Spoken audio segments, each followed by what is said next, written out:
চিত্রনায়ক শাকিব খানকে নিয়ে জল্পনা কল্পনা শুরু হয়েছে ভক্তদের মাঝে। দুই ছেলের বাবা হলেও সেভাবে সংসার করার সুযোগ হয়নি এই সুপারস্টারের। এবার সে সুযোগ হতে চলেছে এমনই গুঞ্জন উঠেছে নেটপাড়ায়।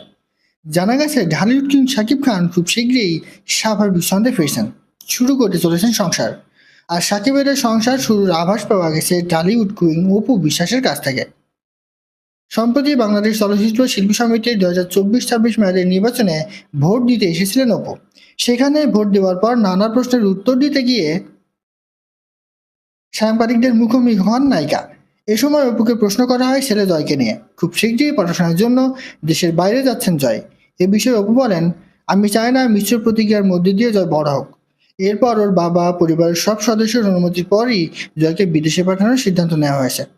এরপরই অপুকে প্রশ্ন করা হয়, যেহেতু জয় এখন ছোট তাই বিদেশে ও একা থাকবে না, বাবা মা হিসেবে জয়ের পাশে তারাও থাকবেন কিনা।